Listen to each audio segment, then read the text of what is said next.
Hey, welcome, all my right thinkers. Thanks for tuning in. Check out your boy, P Farm. Thinking, right? Out here in the lab in the memory book. We're going to do some of my study today. I got a quick lesson. The question I had to have, I had asked the question: did the ancients have a book, a Bible?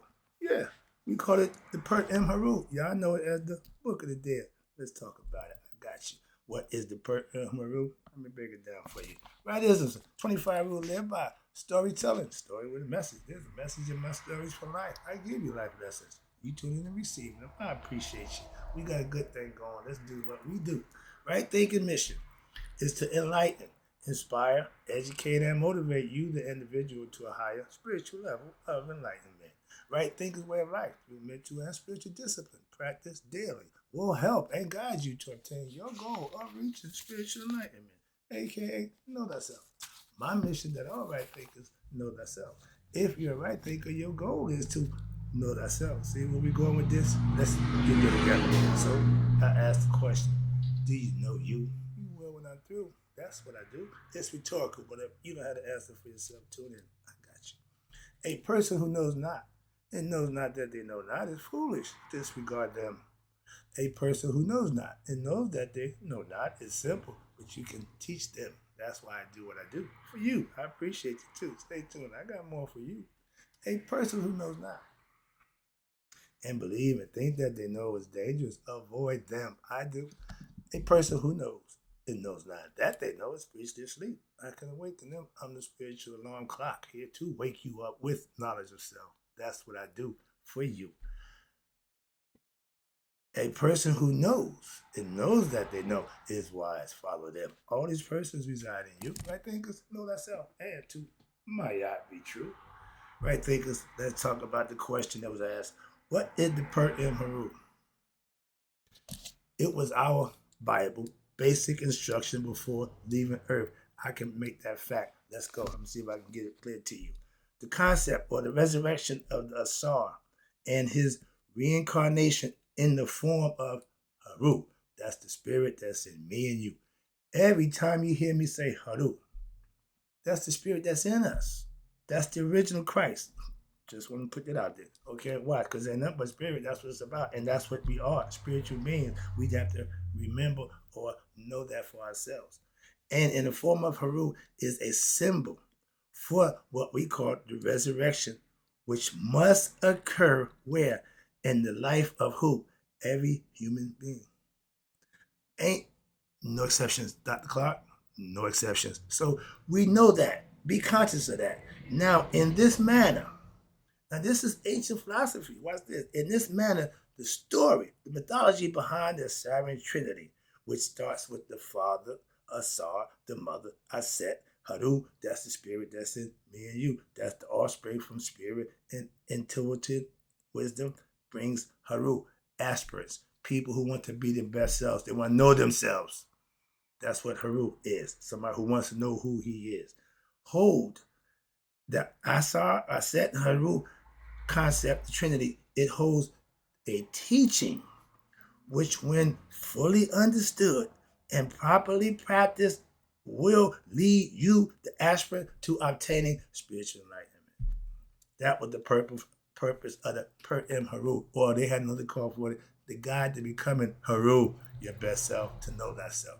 We symbolically put it in subliminally, put it in all different kinds of ways. Why? Because knowledge has to be understood intellectually, not just given to them and think. No, you need to understand it's a process, a learning process. Fully aware of that. And spiritual knowledge is the same thing. You need to know yourself. Okay? The teachings, again, of the mystical spirituality are all contained in the most ancient writings. That means old, if you don't know, of Egypt. Even those preceding, I gave the pre-dynastic God concept, preceding the dynastic or the pharaonic period from 5500 BCE to 300 BCE. That's a lot of time to study, live, and learn a philosophy. And to have this Christian concept come up and thinking I'm supposed to forsake what I know for what y'all like, keep what you like. I ain't got a problem with it, but I'm not doing that nonsense. No disrespect, but I know better. I got something I know works from my ancients. Us, not them. Be clear on that. And watch this. Now, all of these concepts contain some portion of what? The Saurian myth. Everybody got a story about a brother killing brother. Everybody got a story about somebody coming back from the dead. Everybody got a savior, Messiah, who died 3 days and came back. That's the story of the sun worshippers. And refers to what we call righteous practitioners, those who live in doing and being righteous. Be they male or female. Don't care. As the Asar, the most extensive expositions of the philosophy may be found where? In the writings which have in modern times been referred to as the Egyptian Book of the Dead. That's not what we called it. The Book of the Dead, as y'all call it, was really known as the Rupert M. Heru or Rupert M. Heru by our ancient Egyptian and Commissions, which translated as the utterance for going forth into the light. Death to them was going to the light, the afterlife. Why? They live right, their spiritual concept. They pass the test of Maya and Judgment Day. They go into the light for eternity. That was their philosophy. That's what they lived by. And they lived in harmony for over 3,000 years, longer than any civilization known to man to this day. Okay? So I follow that philosophy. That's why. In Egyptian mythology, watch this, in the Egyptian mythology, Heru, spirit that's in me and you, not only means light, but also means day. Day what? Implies the light of knowledge and spiritual enlightenment as opposed to the darkness of what? Ignorance and human degradation. In fact, day and light are two of the most important attributes of the god Heru and Ra. They both represent light. They both wear the falcon headdress. They're going to say the hawk, I can't stand it. It's the falconian birds of prey. We got the kites, the falcons, the hawkins, but we use the falcon because the falcon got the teardrop. That's what makes it different, not the hawk. Now, it represents God, who represents the what? The highest potential. Heru is you being your highest self. Right there. That's how you get to your Father. Of every human being has the opportunity to do that. It ain't saying just black, just white. Nope. Every human being. We are all human spiritual beings. So ain't no race, color, sex involved in that come to what? Reaching the best potential for individual beings. That's why. So he don't care if you male or female. Be binary. Be whatever. But just be righteous. Okay.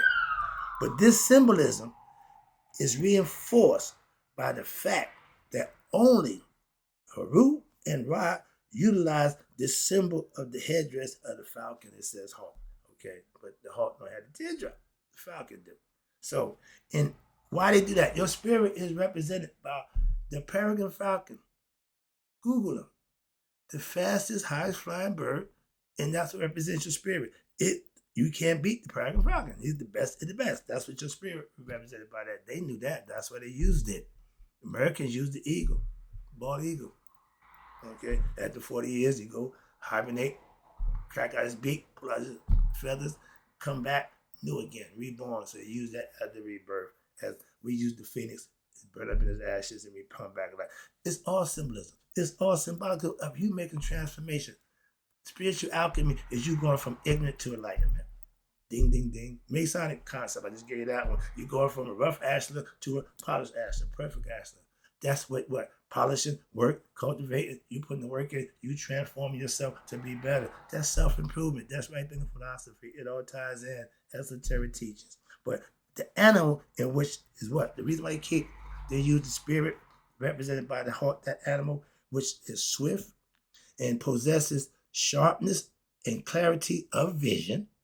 And the same symbol of the falcon is used to refer to what? The human soul. I love this.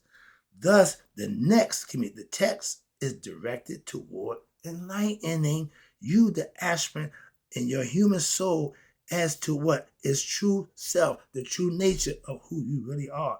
That's allowing you to now become aware of his or her deeper divine essence, aka self, Therefore, the title may also read more accurately as the Book of Coming Forth by Day, or the Guide for Becoming Heru. That's your best you. The writings were named the Egyptian Book of the Dead by who? Not the Egyptians. No, by the Egyptologists, the modern guys who came there excavating, who they don't call it grave robbing now, is excavating, and the ecologists had obtained all this information from the modern day dwellers who did the grave robbing, obviously, and sold it to them of the area back in Northeast Africa who had found them buried. Hello, what do we do with their dead people? We bury them. We don't go in the ground and look in their damn casket. Common people don't. But bury with the remains of the ancient Egyptian dead people. So y'all go to the graveyard and just have your way. Now you're making history, getting rich off of dead people. In the interest of simplicity, all right, and consistency and more accuracy, we're going to start naming Egyptian Book of Coming Forth by Day. We're not going to call it Book of the Dead. I don't subscribe to that, and they're going to tell you why. Why? The Book of Dead will be used throughout this text from now on. More importantly, with respect to the goal of helping you obtaining enlightenment. So the use and the title of Book of Coming Forth by Day over the Egyptian Book of Dead has far-reaching mythological, and hence psycho-spiritual implications. It leaves a better stain on the brain. The word day represents light, aka knowledge, and rebirth, while the word dead brings images of decay, destruction, and finality. And in addition, in our ancient Egyptian system of yoga, we practice right in philosophy and religion, there is no death. They knew that. The physical body dies, yeah. And the conscious, if it's not tied into the spirit with conscious knowledge of self, it's going to die too, along with the body. The spirit will go on. Okay? They knew that. Modern physics proves that, and they knew that a long time ago. Okay? And watch this. Death wasn't part of the Egyptian living lifestyle. They didn't fear dying. They knew that was imminent. They were preparing themselves. So when it happened, they would be ready to what? Be judged and passed on to the afterlife. It's a concept that works fine. Y'all got y'all. What they had this. Moving on. Okay? In their book, Coming Forth by Day, it was preparing you, what? For leaving Earth. So it was their Bible. Basic instructions before leaving Earth. Acumen works no matter how you look at it, where you use it. Okay. But only the death was only what they considered, again, life's transformation. It is based on one's actions, thoughts, and your innermost consciousness while living in the physical world. You're going to be judged by how you live. What we try to do, we teach our kids right from wrong. You reward them when they do good, punish them when they do bad. We are lacking in the punishment department. We are lacking in the discipline department. Who are lacking in holding accountability for what we are responsible for, our actions.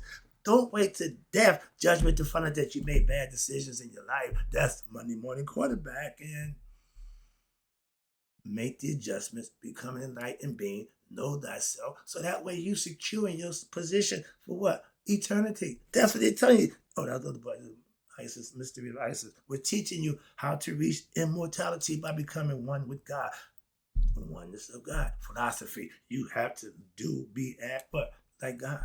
Become God-like in your thoughts, in understanding, and with actions and good deeds while here in the physical world. The pyramid text and the Book of Coming Forth by Day, they are similar in what? Scripture. Why?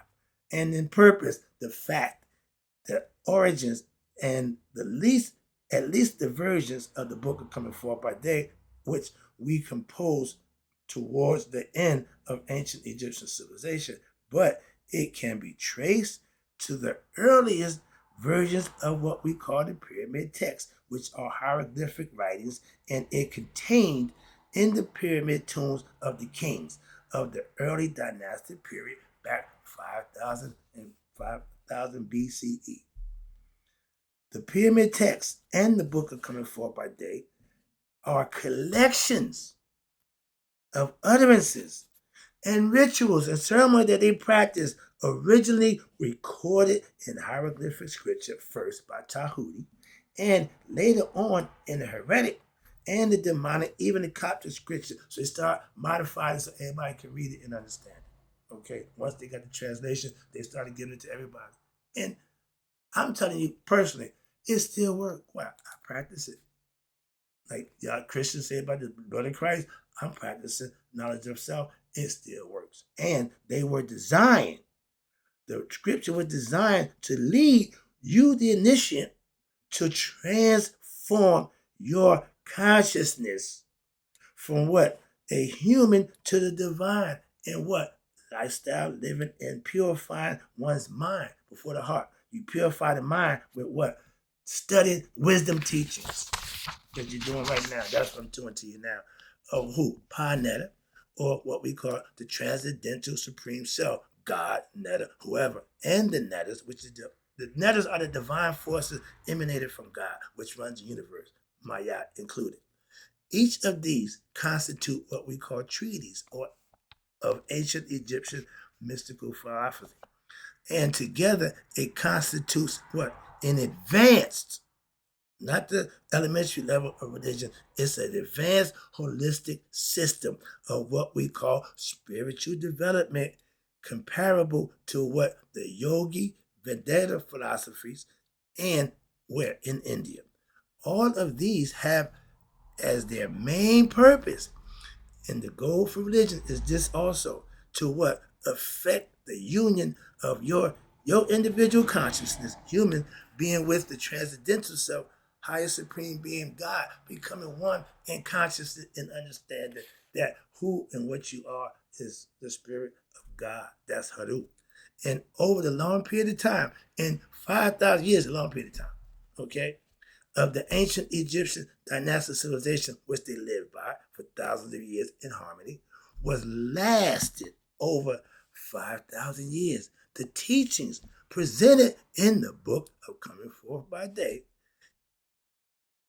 from the simple principles now to a full-blown collection of utterance, often referred to as chapters and spells, and due to the invasions of the political conflicts and corruption, as they were edited, rewritten, and added and taken out, like the Bible, by the priests and priestesses who were not aware or had the capability of the knowledge of the original teachings of certain symbols and mystical teachings, so it was lost. Current Egyptological scholarships reckons that the total number of chapters of what they call utterances, which are to be found in all of the surviving books of Coming Forth by Day, to be 192 in number. However, different papyri contains different amounts of chapters, and some contain newly composed chapters. For example, the Turin Papyrus contains only 165 chapters in their scrolls out of the possible 192. So there is no one late version of the Book of Coming Forth by Day which contains the entire collection. It's been lost. And or the utterances of which presents them in a completely correct manner as to order or content. Through it is possible to trace the teachings given in the earlier times to the utterances presented in the later texts. Some of these later texts, especially those that contain chapters from 1, 17, 23, 30, 64, 82, 83, 125, 137, 174, 175, 177, 178. All these along with their vignettes, and to serve as what? Exegesis, clarification, elicitation, sprinkle it down, explain it to you for what? From the earlier text. And the earlier text, specifically those relating to what? The founding myths of the Asar, Aset, Heru, and the pyramid text, which constitutes, we know, to be the earliest known versions of what we call rituals of the Coming Forth by Day. And they are the most sources for deriving the true essence and the right practice of what we know back then was she taught, which is the hidden teachings of Asar, Aset, and Heru. Again, spirits, that's in me and you. Asar and Aset get together and make us. We're the offspring. That's the lesson. I gotta get Tahuti in right quick. Okay. They try to make Tahuti and Mayana couple. I heard some guys even getting lessons. I don't subscribe. I know Tahuti got Sashet as a consort, so I know that don't fit. Alright. Everybody teach from their perspective, what their knowledge is understanding. I ain't got a problem with that. I ain't calling nobody out, trying to put nobody on the spot. But Mayat is singular. They would even said that Mayat is the wife of Ra. Again, stories. You can use it any way you want, depending on what you're trying to get across, what lesson you're trying to teach. Right now, I'm trying to teach you Mayat and the god Tahuti. Mayat, we just talked about. The forms of Tahuti, right quick. He was either the ibis head bird. This is him in all his regalia. That you know he's royal. This is him the scribe. He's the ultimate scribe. And the baboon, they gave him these identity because the ibis bird, when he walks, look like he's writing something down. So they get that. And the ibis, the baboon sitting pondering. They think, look like he's thinking. Tahuti represents the mind of God and the heart becoming one thought. The god Tahuti, let me break it down right quick. The god Tahuti is eminently related to the goddess Mayat. See how they try to, in philosophy, philosophically, but not consortly way. No, he got his own consort, Sashet, and she's the female version of him, when she's supposed to be the librarian. She the one who's supposed to measure time. She wrote the words, but Tahuti gets all the credit. So she's the backbone of Tahuti. How about that? Behind every good man is a good woman. Behind every good god is a good goddess. And vice versa. All right, let's go. Figure that out. All right, so right here, Mayat and Tahuti go together. He is the divinity, who commissioned by Ra, the supreme being, to bring the wisdom teachings to the world and establish it on Mayat in the realm of time and space. That's what they tied them two together, okay? But he is Ra's, what I tell you, mind and heart. Heart and mind coherence become one with God. That's where he dwells. You're here, he's here. You come together, you got it. Tahuti is the symbol of what? Right thinking, right reason, and the link to what? Your higher self. He's going to connect you to God. That's who God sent for you to get to. He get you to get to him. And when the determination to pursue your divine arises in you, now the struggle becomes what they call a holy war. What you mean? Ignorance and illusions within one's own consciousness will fight against what? The potential, which is Heru, your higher conscious, your true self. Now the fight is on. I tell you, they got a picture with Heru and Set on the same body. He says, look, the devil get behind me. Why? Set don't need to be driving. No, he need to be behind you. That's why. So that's the concept. The Christians took that. But it tells you the struggle now is to what? Overcome what? Your Satanian, in this process of spiritual growth. This process is not understood as a struggle to overcome anger, hatred, greed, bigotry, jealousy, etc. within oneself. But the energy of the struggle becomes directed to the world outside of oneself in the form of what? Political, religious, social, ethnic, gender, etc. conflicts. That's called entanglements in the real world. But within oneself, you have to put that ego under control. The struggle between Heru and Set, here we go, did not end, watch this, with either destroying the other. No, it ain't about that. They fighting to control, to run the body. You are Egypt, higher against lower. Lower nature, higher nature. You got to make the choice to let the higher nature prevail over the lower nature. But Heru pursues that path of reason, seeking counsel with who? His higher self, his wisdom, which is Tahuti. Wisdom follows the exercise of what? Right reasoning, for the right reason, and reason follows what? The practice of daily studying and questioning and then reflecting and inquiring about the nature of the truth of what you're learning. Always ask what you don't understand. That's called learning. And Set represents your lower self. Refuses to abide by the degree of wisdom. But he is eventually what? Supplemented through his own personal humiliation and ignorance. And in the end, when the aspirant you align with what? Your divine force, your lower self can no longer struggle. Why? He's outman. He's overwhelmed. Why? Because the positive force over negative always win. And the divine pushes what? The lower self into a position of service, servitude, not of leadership. And then that's called mastership of oneself. This is what we call the right place. Set should be in the servitude position, not in the lead position of you. The Egyptian book of coming forth by day and night describes this spiritual journey of the human soul in the realm of what? The afterlife. And it describes what each man and woman must do to survive what? Death. And be able to what? Come forth by day into the light. That's the concept. Life, illumination, eternal happiness. That's coming to be one with God, the light and the darkness. That's what they taught. That's what they live by. That's what I'm loving, I'm master. And in the halls of Maya, where your heart, eternally organ, your internal organs of the deceased are to be judged by 42 judges. Each one of those confessions, of negative confession, you say, I have not done, there's a judge inside you, your knowledge and understanding, who's going to be there, hold you accountable to tell the truth, according to them. Who are each is in charge of what?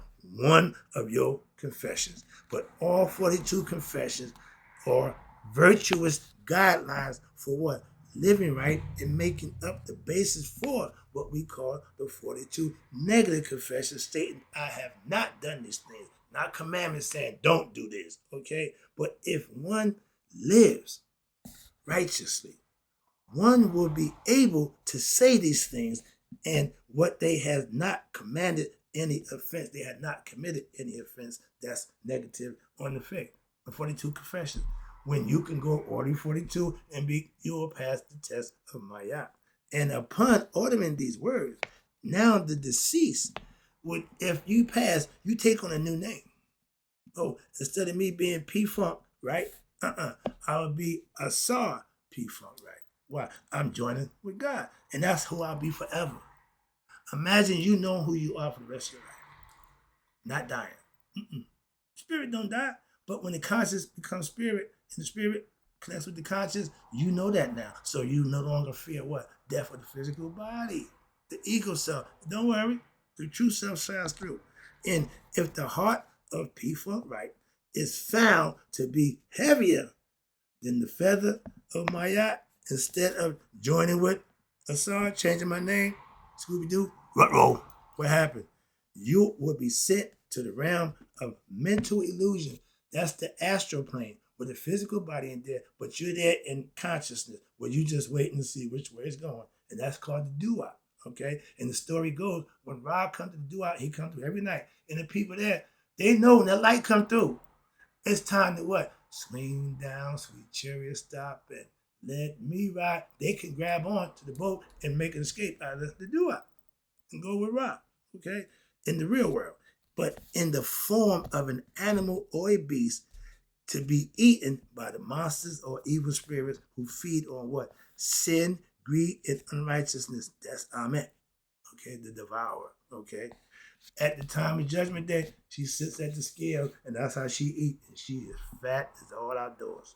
But if the heart of P-Funk Asar, P-Funk right, is found to be lighter, and that's my goal, my intention, then the feather, or equal to the weight and feather, it signifies that he had led a virtuous life.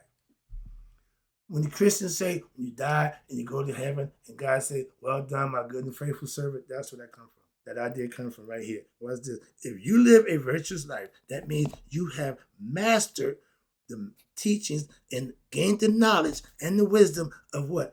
All of your gods. That means knowing thyself, mimicking them, emulating them, becoming like them, and all of which are aspects of just the one God. And therefore, you fit into a new life going to make that building not made with human hands. That means you come on God's servant and you did your job, so He's gonna slot you in the spot built just for you. That's the concept of management many rooms. Again, this is the origins of all which I talk about. This is 5,000 years ago. Y'all got knowledge of 2,000 years and think you got something. Moving on. But after, when Asar P-Funk is ready to transcend this world physically into what? The next realm spiritually, he is now ready for what they call the spiritual journey back to meet the cosmic Asar, his father, who represents cosmic consciousness, aka we call him Ra.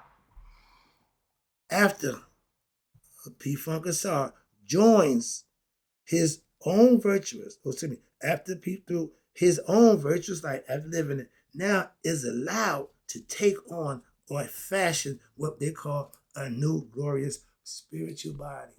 Not a physical one, a spiritual one. And to live where? In eternity. Just the part I got to take it home right here. With who? Asar. That's the goal. That's God. Asar is God. Thus, Asar, P-Funk, right? The individual, human soul, now meets and joins with his supreme being soul, his true soul, his self-essence. They're going to look like each other. I've seen the picture of that. Yeah, when your soul meets God, that's the concept, becoming one with the supreme being. But this signifies that our own nature is that of universal consciousness. Yeah, we are one. We got to become that. He gave us this for that purpose. And this is the most sophisticated machinery known to man. Learn how to master that, and you can get back home. Okay? That's the key. What was separated only by our ignorance is now reunited through what? Our remembrance or our knowledge that we gained from studying and learning. It is only due to the ignorance and the world distractions of the world, or your desires of pleasurable objects in the world, that we think we are individual human beings competing with a body which are what? Mortal. The physical body is mortal. That's the only mortal thing about us, is the physical body. But in reality, we are spiritual, immortal beings in the internal beings having a human experience who are one with the universe and each other also. God is connected to everything. To realize this, again, is to wake up before death. You have to have this knowledge before death. Why? Because it's necessary that you live it in a virtuous, respectful, righteous manner, in learning the life lessons of human existence and uncovering your own veil of ignorance for yourself, which blinds you from the realization of your essential nature, aka God, which resides in you. We must therefore master what? The self-knowledge and obtain the wisdom of every God, aka the 12 apostles or the cranial nerves in the brain. But Anpu, y'all know him as Anubis, that's God. He's the God of what? Discernment. You can't BS Anpu. He's the man. He ain't for the nonsense, okay? He ain't the one. But that's your quality that you should have in yourself. In reality, he knows the difference between reality and illusion, truth and the lies. And now Tahuti, the God of wisdom, experiencing truth, oversees what? The scales of Maya at Judgment Day. Yeah, he's there. This judge, the judge of the condition of one's heart, Ab, they call it, or the Ib, I-B or A-B. And to determine what? The level of your spiritual achievement according to Maya. If you lightened your heart through purification, I got that for you too. By doing the righteous thing, your heart is lighter. The heavier your heart is, the less things you did that was right. And if you didn't do enough right things, you won't make it because your heart, will be heavy. Taking it home. I see the clock. Okay. But this is also symbolized by the monster Amet, the devourer of what? Hearts. Okay. Evil. Those who didn't pass the test of Maya. We got something for you. Y'all called it hell. No, we just call it devouring. You be the end of you. Who, according to the Greenfield Papyrus, determines those who are advanced, spiritual, and worthy of salvation, and they save themselves by how they live. Jesus can't save you. Only you can. That's what they're telling you right there. But for those who have developed their higher consciousness, woke up and became conscious, spiritual enlightenment, and activated the chakra centers, is symbolized by what? the fourth through the 7 rings. When you see the scales, the Mayat scales, and Amet is biting from 3 down. That means if you only level 3 levels your chakras, that means you ain't make it. You're still gonna get taken out. So you gotta go to 4. That's when the chakras, the green take over, the green, blue, indigo, and then violet. But the whole concept is you have to raise your conscious level. It got to be done by you. And when you raise to the 7th rings or the levels of consciousness, ding, ding, ding, ding, ding, something magical will happen. And those who have not progressed beyond the base animal nature, the 3rd level, Mason's 3rd degree, you ain't a master yet. Lower conscious level, centers symbolized by what? Your lower 3 rings. And that represents what? Unrighteous living. And it's symbolical. Symbolically, it's devoured by the monster who eats evil spirits. You no longer have your existence will be taken out. Okay. In ancient Egypt, as the chakra system in India, those who achieve no higher than the level of the 3rd degree of the chakras are considered to be people of the same level in consciousness of the beast of the field, aka as animals. That's beastly nature. Lower nature, you living for pleasures of flesh. And those people will have to what? Reincarnate. That's what it's for those people. Wow. The spirit got to come back. It didn't go to hell. It didn't get eaten, but the consciousness, who you were, will. And you reincarnate. Why? In order to further evolve beyond the ignorant stage of knowing who you are. You got to pass the human experience. Okay? That's what reincarnation is for the humans. Upon reincarnating, now they will not have, once again, a chance to have the possibility of confronting life situations all over again, play the game, you back, start over again, restart, which will afford them the opportunity to what? Perform correct action in the next life, hopefully. When y'all play them games, when you get killed, you just slap right on back up. Okay? You got endless lives. In this life, it ain't but one. Okay? So play it for keeps. Why? That's what it's for. Correct feeling, right correct thinking leads to right and correct actions and correct being, which is the goal to be what we really are, one with God. That's the intent. That's the goal for all of us. That's my mission, to get everybody to reach that level for themselves. That's the lesson. Hope you enjoyed it. I got to go. But right thing, I know it took a little long, but it's starting to be fun to me. I hope it's enlightening you. But in closing, may my right thing live to be 100, me 100, minus a day. So I've never let my right thinkers, who now hope you know what the Per M. Heru book is about, have passed away. We had a way to get to God too, a long time before Christianity came along.